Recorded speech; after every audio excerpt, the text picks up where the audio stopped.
Hey fellow model railroaders, this is Are You a Train Man Too?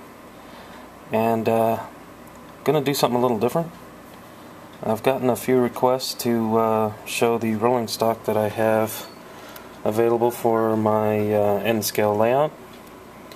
So I thought I would just go ahead and do a quick sneak peek at what I do have. The lighting's not real great on this right now, but as you can see, I have a Milwaukee Road F7A unit. This is a Bachmann Spectrum unit. It started out being a Erie Lackawanna, but I custom painted and decaled and weathered it for Milwaukee Road. It's number 47. I don't have the couplers on it yet. I have to special order those. The color does look better in person. It's a little darker than it is on the camera.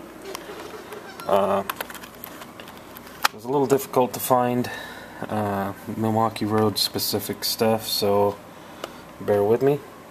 A lot of it's not Milwaukee Road. This is a Canadian National 40-foot steel boxcar. A J&J Trains ribside caboose. Actually, Fox Valley Models probably makes the best. Definitely makes the best. This one is pretty intricate. The little detail parts are pretty small. Just an Atlas. I believe it's a sheep stock car because it's a double level, or maybe pigs. This was an MKT Microtrains caboose. I custom painted and decaled it and weathered it. It is one of my more favorite cabooses. The glare on there is a little tough to see. Chicago and Great Western 40-foot steel boxcar. This one's a little outdated, but it is one of my more favorite cars. I'll go ahead and open it for you. This is an Atlas car. Normally I don't like the Atlas because the doors don't open and the stirrup steps are really thick. This one's not like that. The stirrup steps are very small like the Microtrains. It does have the opening doors, which is a really neat feature. This is a 40-foot outside braced, I believe an AAR style boxcar. It's wood. A little old for my prototypical railroad, but I like the way it looks. It's got the Southern Pacific Black Herald on it with the vertical brake wheel line. A real exciting car. I'm not going to waste my time putting it back in there and fixing it, so I'll just keep going. 50-foot double door wagon top boxcar for Detroit and Mackinac. I'm trying not to get the glare on it from my computer screen because I have it on right now. Another kind of rare car, Southern 40-foot steel boxcar. Milwaukee Road Hopper. It's actually it was a Texas and Pacific, and I re-decaled it for Milwaukee Road. Left it black. I'm not going to worry about the cold border gondola. The 50-foot Milwaukee Road steel boxcar was an Alaska Railroad car. I custom decaled that to be a 50-foot Milwaukee Road boxcar. That car is too old. It's a Michigan Central 40-foot twin-door automobile boxcar, and the doors are different sizes. The one on the left is smaller than the one on the right. Of course, it was a hanging truss. It was built in, I believe, the early part of the 20th century. It's out of my time period, but I like the way it looks, so I bought it. the Burlington Root box, 40-foot steel, and the Chicago Northwestern. This one's too new, so I have one that's too old, one that's too new, but I'll keep them until I have enough. The Burlington Root car, you can still find those pretty much anywhere, because it's a popular road and a popular color. But a lot of these are really hard to find now. This Microtrains hopper here was also a Texas and Pacific, and I repainted it and re-decaled it for the Milwaukee Road. This one's brown. I left that one black. Where am I? Chicago, Burlington, and Quincy. Way of the Zephyrs, 50-foot double-door offset boxcar. It's a steel car. Central New Jersey. Probably out of my time frame on this one as well. It's a 40-foot, I believe an AAR style car, USRA. Probably built in the early 1940s. The New Haven, New York, New Haven, and Hartford. 40-foot steel boxcar with a black door. A little bit of glare on there. A little difficult to find, but not too bad. The Bangor and Aroostook 40-foot reefer, probably out of my time frame again. I have a Atlas Baldwin VO 1000 in the Chicago, Burlington, and Quincy paint scheme. It's not Milwaukee Road, but I got this one and the Milwaukee Road Baldwin VO 1000. I got them at a, not that yellow engine, that's HO. I bought them on sale, both of them together, so I got a good deal on them. So I just went ahead and bought them both. I have various trailers and a home scratch-built trucks out of balsa wood. They're not great, but I was practicing. And some other various cars and trucks and trailers. Then I have scratch-built items on the back of trucks, such as the cattle stake truck. It comes with thick molded plastic sides that are not see-through. So I cut them off with my X-Acto knife and built my own out of really thin strip styrene, or not styrene, strip wood, balsa wood. This truck is actually pretty intricate. I cut off a smokestack off of another semi and glued it to the back there. And I also put a mirror on it, on the driver's side, if you can see that. I put a flatbed on the back, painted it red.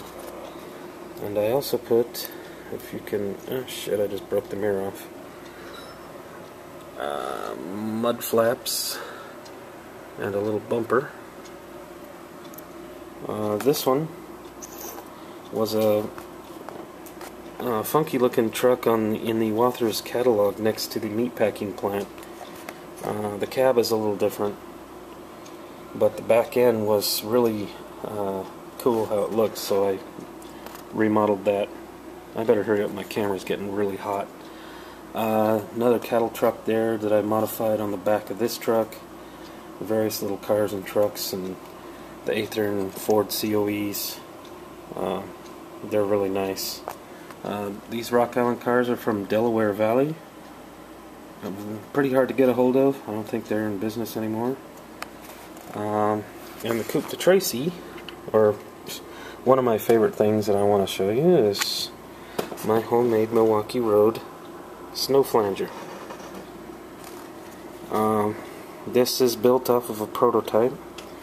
I don't think you can read the numbers on the side, but it says snow flanger MILW for Milwaukee X900-286-511. I added the 511. That's not supposed to be on there. It's my wife's birthday, so I put it on there. It's really close to the prototype. of how it's supposed to look. Milwaukee Road built these off of unused coal tenders after the steam engines went away at the Dodo, and so I followed prototype instructions on how to build one, and followed prototype photos from the internet. This here is railroadpicturesarchives.net. It's going to be bright. Here is one of the prototype photos. This is not the correct number, but this is basically the same thing. It follows the guidelines. And here is another one from railroadpicturearchives.net. If it'll hurry up and load. Well, you know, it's painting.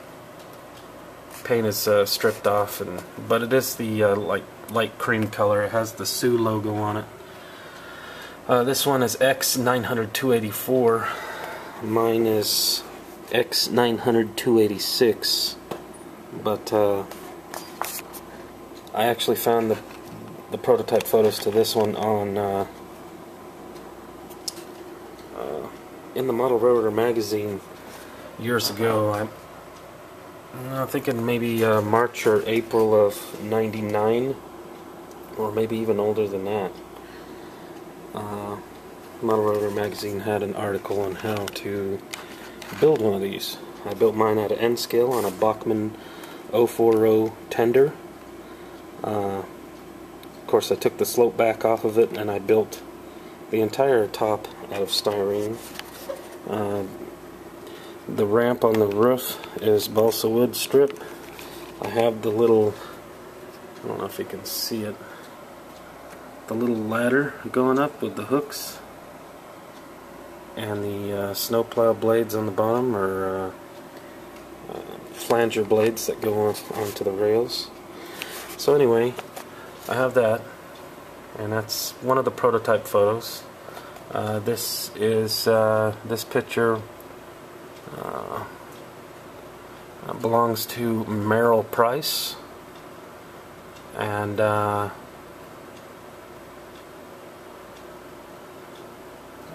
this was posted back in 2005. The picture was taken in Scottsdale, Arizona, so it's not my picture. If you want to see it, railroadpicturearchives.net is a really good place to go if you like prototype photos. This is my computer inside my house, and this train has been sitting on this track in front of my computer for the last 5 years. I put a figure inside the cab on this one. This ribside car is homemade. It's an old Atlas car. I just glued brass wire to the side and put my own Milwaukee Road decals on it, painted it, and painted the trucks the same color. This load of the telephone poles and the transformer is all scratch built inside. This 40-foot high cube Milwaukee Road boxcar is my favorite out of all the cars I have. I love the opening doors on the little N-scale cars. Pretty good detail for the microtrains cars. The stirrup steps are actually thinner than HO scales. What you would think they should be, but I've seen N-scale cars like this Atlas car here that has thicker stirrup steps than an HO scale car. So it's crazy. Chicago and Illinois Midland. It's a pretty hard car to get a hold of. This is a Microtrains ribside bay window caboose. It didn't start out that way. Brass wire on the side of this. The side bay windows are scratch built, and I filled in the top with styrene and continued the roof walk and made it into a Milwaukee Road car. It's pretty easy, basically, for me, because I don't know how. I have really big hands, but I'm good with little things. So let me know what you think about the snow flanger and the trucks and stuff, and what's his name? Paul and Brian. They sent requests and PMs to see some of my stuff. So far, this is basically all I have in the N scale for rolling stock. I've been going back and forth to the HO, even though I said I wasn't going to.